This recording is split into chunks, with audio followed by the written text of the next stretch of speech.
Hello everyone, welcome to अपनी university. सबसे पहले तो आप सभी को प्यार भरा नमस्कार।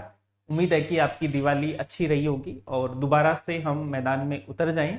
ये बहुत ही राइट टाइम है, तो दोबारा से बाउंस बैक करना है। आराम थोड़ा सा हो गया, अब पढ़ाई के हमें लगना है। लेकिन कुछ इंपॉर्टेंट बातें हैं जो आज हम डिस्कस करेंगे। रिसेंटली एक रिपोर्ट आई है, राधा कृष्ण रिपोर्ट। आपने भी देखी होगी, बहुत सारे न्यूज़पेपर ने भी इसको कवर किया है।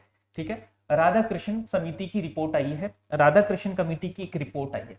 तो इस रिपोर्ट को हम डिस्कस करेंगे। इस रिपोर्ट के बारे में आज हम चर्चा करने वाले हैं कि क्या क्या सुझाव हैं जो इस रिपोर्ट के द्वारा दिए गए हैं। देखिए, हाल ही में हम देखें यूजीसी नेट एग्जाम को लेकर बहुत सारी विसंगतियां, बहुत सारी गड़बड़ियां हैं जो एनटीए के द्वारा की जा रही है। तो इसको लेकर आप सब स्टूडेंट, हम सब टीचर्स, सब में एक गुस्सा था कि कुछ ना कुछ बदलाव होने चाहिए, इस एग्जामिनेशन सिस्टम को थोड़ा सा ठीक किया जाना चाहिए। तो राधा कृष्ण कमेटी ने अपने कुछ सुझाव रखे हैं इस एग्जाम रिफॉर्म को लेकर, जो कि बहुत जरूरी थे। तो उन सुझावों को आज हम डिस्कस करने वाले हैं। सही गलत का फैसला अभी हम नहीं कर सकते, क्योंकि सिर्फ ये कमेटी है, इसने अपने सुझाव दिए हैं। क्योंकि यूजीसी इनको माने नहीं माने, मिनिस्ट्री ऑफ एजुकेशन इसको माने नहीं माने, वो उसके ऊपर है। सिर्फ अभी सुझाव आए हैं, अभी ये लागू नहीं हुई है। तो सबसे इंपॉर्टेंट दो तीन बातें हैं जो इसमें की गई हैं। एक तो देखो, एग्जामिनेशन सिस्टम मोड को लेकर यहाँ पे की गई है कि एग्जाम का जो मोड होगा वो आपका इसमें ऑनलाइन प्लस ऑफलाइन दोनों विकल्प हैं जो इन्होंने दिए हैं। यानी कि हाइब्रिड मोड की इसने बात की है।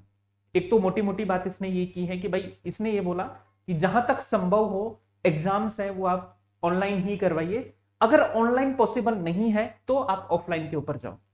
तो इनकी प्रायोरिटी जो रहेगी वो आपकी ऑनलाइन ही रहने वाली है। तो बीच में अपना ऑफलाइन हो गया था नेट, अभी संभावना है कि इन फ्यूचर वो आपका ऑनलाइन ही रहने वाला है, इस कमेटी की सुझावों की हम माने। इसके अलावा जो सबसे बड़ा जो बदलाव है जो इस कमेटी ने सुझाया है, जो कि हमारे लिए बहुत अलार्मिंग भी है ना, और बहुत ही ये राइट टाइम है इसके ऊपर डिस्कशन करने का, वो है दोस्तों लिमिटेड अटेम्प्ट्स। लिमिटेड अटेम्प्ट्स यानी कि अब हम बात करें नेट के एग्जाम की, तो इसमें अब आपको बहुत सारे अटेम्प्ट्स हैं जो नहीं मिलने वाले हैं इस कमेटी के अकॉर्डिंग। यानी कि आपको नंबर ऑफ अटेम्प्ट्स हैं वो आपके सीमित हो जाएंगे। अब देखो, ये जो नंबर ऑफ अटेम्प्ट्स हैं, ये सबसे बड़ी जो सुझाव है जो इनके द्वारा दिया गया है, इसके बहुत सारे फायदे भी हैं और नुकसान भी हैं। अब देखो, हम दोनों के ऊपर चर्चा कर लेते हैं कि फायदा क्या है, नुकसान क्या है, क्योंकि हमें यह पता होना चाहिए एज ए सीरियस एस्पिरेंट। देखो, नुकसान तो इसका ये है, क्योंकि देखो नेट एग्जाम की हम बात करें तो ये सिर्फ एक क्वालिफाइंग एग्जाम आपका, ये क्या है आपका, एक क्वालिफाइंग एग्जाम है। यानी इससे कोई डायरेक्ट आपको जॉब नहीं मिल रही है, नो जॉब। तो ऐसे में हम देखें तो थोड़ा सा हमारे लिए नुकसानदायक भी है ना, क्योंकि ये सिर्फ आपका एक स्क्रीनिंग टेस्ट ही आप मान लीजिए, और जनरली ऐसे एग्जाम्स में नेगेटिव मार्किंग नहीं होती है, क्योंकि ये सिर्फ क्वालिफाइंग है। ये एक एलिजिबिलिटी क्राइटेरिया है असिस्टेंट प्रोफेसर के लिए। तो इस लिहाज से हम देखें तो थोड़ा सा गलत भी हो सकता है। लेकिन हम ये देखें कि भाई लिमिटेड अटेम्प्ट्स के फायदे क्या हो सकते हैं। देखो, लिमिटेड अटेम्प्ट के फायदे ये हो सकते हैं, एक तो अभी हम देखते हैं कि बहुत सारे स्टूडेंट हैं जो नेट एग्जाम को बहुत ही ऐसे इजी गोइंग लेते हैं। एक दो अटेम्प्ट तो वैसे ही देते हैं मजे मजे में कि सब ट्राई के लिए दे रहे हैं हम, तो ठीक है। ऐसे बहुत सारे स्टूडेंट हैं जो ट्राई के लिए एग्जाम देते हैं, बाद में उनका नहीं निकलता, फिर वो प्रेशर में आते हैं कि हमने 2 दे दिए, 3 अटेम्प्ट दे दिए और हमारा निकल नहीं रहा, अब क्या करें।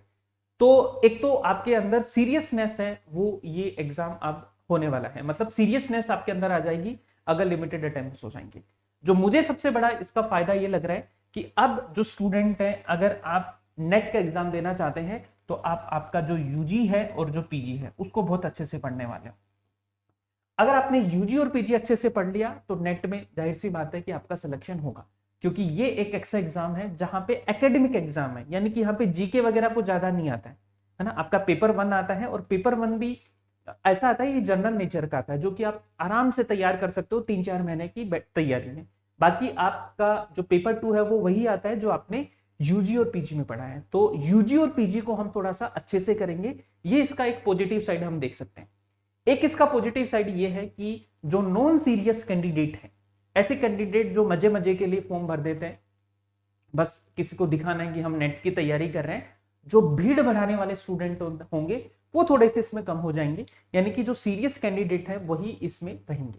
अभी आप देखते होंगे कि बहुत सारे फॉर्म्स हैं, लगभग 11.5 लाख फॉर्म है, 11,21,000 के समथिंग फॉर्म है जो भरे गए थे इस बार। लगभग 9.5 लाख लोगों ने फॉर्म मतलब पेपर भी दिया था। तो जो नॉन सीरियस कैंडिडेट है वो इस एग्जाम में कम होंगे नंबर ऑफ अटेम्प्ट्स। तो ये बातें हैं जो इस कमिटी के द्वारा सुझाई गई हैं, लेकिन अब ये यूजीसी के ऊपर है, मिनिस्ट्री ऑफ एजुकेशन के ऊपर है कि वो इन सुझावों को माने या नहीं माने। अब हमारे लिए क्या इससे टेक अवे है, हम क्या कर सकते हैं? देखो, मैं आप सभी को बोलना चाहूंगा कि अगर ये सुझाव यूजीसी मान लेती है और आने वाले एग्जाम में नंबर ऑफ अटेम्प्ट्स आपके लिमिटेड हो जाते हैं, तो अब हमें क्या करना है? अब हमें इस एग्जाम को बहुत सीरियस लेना है और आप एक ऐसी स्ट्रेटेजी आप बनाओ कि 1 या 2 अटेम्प्ट, मैक्सिमम 1 2 अटेम्प्ट्स में ही आपका ये एग्जाम है जो क्वालिफाई हो जाए। अब देखो, मैंने 1 2 अटेम्प्ट्स क्यों बोला? यानी कि इस साल आप पंचवर्षीय योजना मत, इस एग्जाम को आप पंचवर्षीय योजना मत बनाओ। ये आपका जो एग्जाम है इसको 1 ईयर योजना बनाओ, ठीक है? 1 ईयर योजना मैं इसलिए बोल रहा हूं क्योंकि यहां पर आप देखोगे कि हमारा जून और दिसंबर 2 साइकिल अपनी होती है, जून और दिसंबर, और ये 1 साल में होती है आपकी।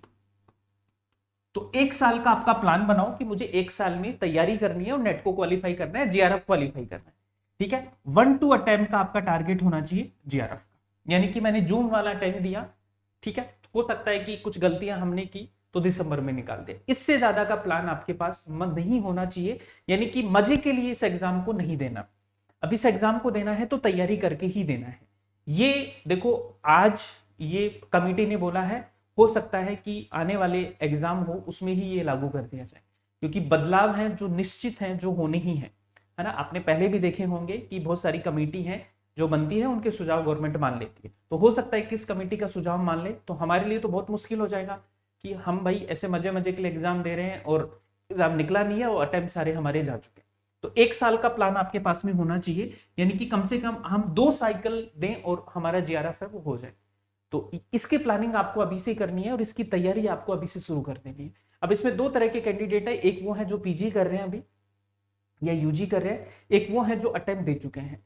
तो जो अभी यूजी और पीजी कर रहे हैं उनके लिए तो बेस्ट चांस है कि आप फर्स्ट अटेम्प्ट में ही इसको निकाल लो। बस आपको आपका सब्जेक्ट है उसको स्ट्रॉन्ग करना है। पेपर 1 आराम से हम कर सकते हैं, लेकिन पेपर 2 है उसको तैयार करने में बहुत टाइम लगता है, उसके ऊपर मास्टरी करने में बहुत टाइम लगता है। तो आप सब लोग यूजी और पीजी में हैं, उनको मैं बोलना चाहूंगा कि आप सब लोग अभी से अपनी जो आपका जो सब्जेक्ट है उसको अच्छे से कर लीजिए, क्योंकि पेपर 1 तो आपको करवा देंगे, है ना? उसकी तो टेंशन आप मत लो। और जो आपके ऐसे लोग हैं जो रिपीटर हैं या जिन्होंने एग्जाम पिछली बार दिया था और उनका एग्जाम क्वालिफाई नहीं हुआ, आप तो मतलब जी तोड़ मेहनत करो, क्योंकि अगर नंबर ऑफ अटेम्प्ट्स लिमिटेड हो गए तो हमारे लिए सबसे ज्यादा मुश्किल होगा, है ना? तो आप सब लोग आज से ही प्लान बनाओ, अच्छे से मेहनत करो। और आप सभी के लिए बहुत सारी चीजें हमने की हैं, और जैसे कि कल से अपनी यूट्यूब की एक सीरीज स्टार्ट हो रही है, 10 साल के पीवाईक्यूज मैं आपके लिए शुरू कर रहा हूँ। 10 ईयर पीवाईक्यू सीरीज है जो मैं शुरू कर रहा हूँ। तो कल हम 10 बजे मिलेंगे यूट्यूब पे।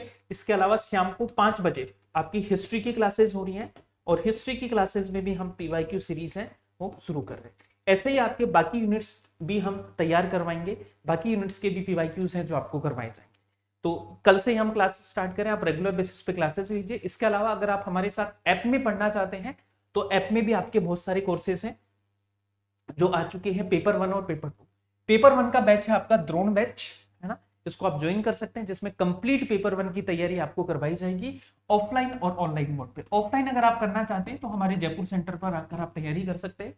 पेपर 2 हिस्ट्री के स्टूडेंट है तो आपका द्रोहर बैच चल रहा है, हिस्ट्री का फाउंडेशन बैच। कॉमर्स का बैच आपका चल रहा है। इसके अलावा आपका गार्गी बैच चल रहा है, लोक क्वेस्ट बैच चल रहा है और भूगोल का गुरुकुल बैच चल रहा है। ये सारे बैचेस अभी आपको अपनी यूनिवर्सिटी के ऐप पर मिल जाएंगे, तो यहां से आप अपनी तैयारी शुरू कर सकते हैं। और ये जो नंबर ऑफ अटेम्प्ट्स हैं, इस वाले ट्रैप से आप आराम से बच सकते हैं। पहले और दूसरे अटेम्प्ट में ही आप अपनी एग्जाम है वो निकाल सकते हैं। साथ में दोस्तों आपकी पेपर 1 की बुक भी आ चुकी है, इंग्लिश मीडियम की बुक भी जल्दी हम लाने वाले हैं, तो इंग्लिश मीडियम की बुक भी जल्दी आपके पास में पहुंच जाएगी। पेपर 1 की बुक आप कहां से खरीद सकते हैं? अपनी यूनिवर्सिटी के ऐप पर जाकर आप इस बुक को खरीद सकते हैं। जहां से आपको ये बुक मिल जाएगी और इसको आप पढ़ेंगे तो आपको लगेगा कि हाँ, पेपर 1 का कंटेंट है वो बहुत अच्छा कंटेंट है जो आपको मिलेगा, टू द पॉइंट चीजें मिलेंगी, एग्जाम ओरिएंटेड चीजें मिलेंगी, और ये सब आपको मिलने वाला है अपनी यूनिवर्सिटी के ऐप पर। तो अपनी यूनिवर्सिटी का ऐप आप डाउनलोड कर सकते हैं और हमारी सपोर्ट टीम है उससे आप बात कर सकते हैं, कोई भी क्वेरी हो, कुछ भी जानना हो तो इन नंबर पे आप कॉल करके उनसे बात कर सकते हैं। अपनी यूनिवर्सिटी का ऐप डाउनलोड कर लीजिए और चैनल को सब्सक्राइब नहीं किया तो जल्दी से कर लो, जिससे कि आपको रेगुलर बेसिस पे अपडेट्स हैं वो मिलते हैं। सो दोस्तों आज के लिए इतना ही है, बाकी कोई भी आपको डाउट हो उस कमिटी के रिगार्डिंग या कोई और मन में डाउट है कोर्सेज के रिगार्डिंग तो feel free to reach us, है ना, आप हमसे बात कर सकते हैं, हमारी टीम से बात कर सकते हैं। ठीक है जी, thank you so much once again and keep smiling, keep learning.